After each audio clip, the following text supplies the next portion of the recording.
আসসালামু আলাইকুম, আপনাদের সবাইকে স্বাগতম আমার ফালতু ব্লগ থেকে। যে আমার ফালতু ব্লগের ভিডিওগুলো দেখেন, দয়া করে সাবস্ক্রাইব এবং লাইক কমেন্ট করে যাবেন। এরকম সুন্দর সুন্দর ভালো ভিডিও পাইতে হলে ফালতু ব্লগটাকে সাবস্ক্রাইব করে দিবেন, ঠিক আছে?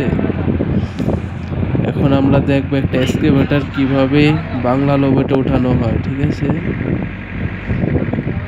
একটা 14 বছর বয়স একটা ছেলে, দেখেন কত রিস্ক নিয়ে এই বাংলা লোবেটে উঠাইতেছে গাড়িটা। আর এই গাড়িটা এখন উঠাইতেছে আশাশুনি থানার ত্রিমোহনা, সাতক্ষীরা, ঠিক আছে? সাতক্ষীরা জেলার আশাশুনি থানার ত্রিমোহনা বাস স্ট্যান্ড থেকে।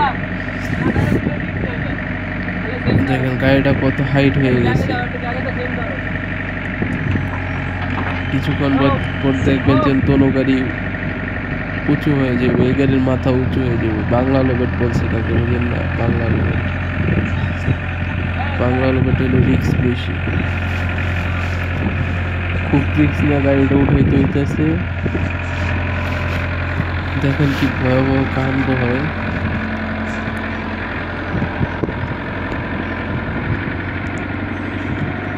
এখন গাড়িটাকে ব্যাগ ঘের করে দিবে। আর আমি যে ভয়েস দিতেছি, আমি খুব অসুস্থ, আপনারা সবাই আমার জন্য দোয়া করবেন। এরকম ভালো ভালো ভিডিও পেতে হলে আমাকে লাইক সাবস্ক্রাইব করে রাখবেন, ঠিক আছে?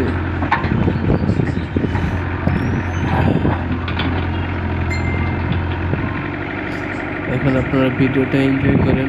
খুব সুন্দর ভিডিও দেখছেন। গাড়ির সামনের সাইডটা উঁচু হয়ে গেছে গা। এখন গাড়িটা যত উপরে উঠবে আপনার সামনের সাইড ডাউন হবে। খুব রিক্স, বুঝছেন? খুব রিক্স। আসলে ড্রাইভিং জগৎটাই রিক্স।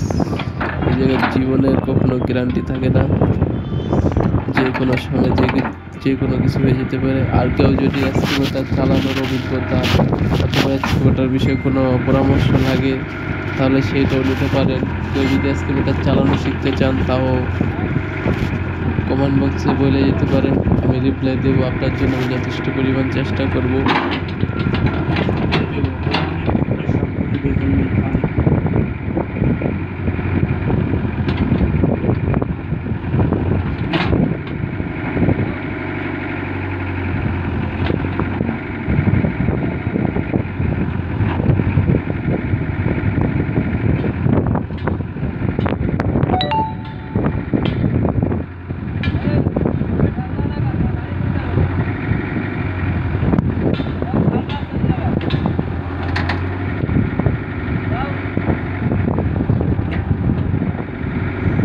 ওকে, এখন আমাদের গাড়িটা প্রায় উঠানো প্রায় হয়ে গেছে, ঠিক আছে? আর এরকম আরো ভালো ভালো অনেক ভিডিও আছে, আপনারা চাইলে আমি ছাড়তে পারি। আর আপনারা কী ধরনের কন্টেন্ট চান সেটাও বলবেন, সেই ধরনের কন্টেন্ট বানানোর চেষ্টা করব। সবার জন্য দোয়া রইল, আমার জন্য সবাই দোয়া করবেন। আল্লাহ হাফেজ। আর যারা শেষ পর্যন্ত দেখবেন তারাই তো একটা মজা পাইবেন। ওকে, আল্লাহ হাফেজ।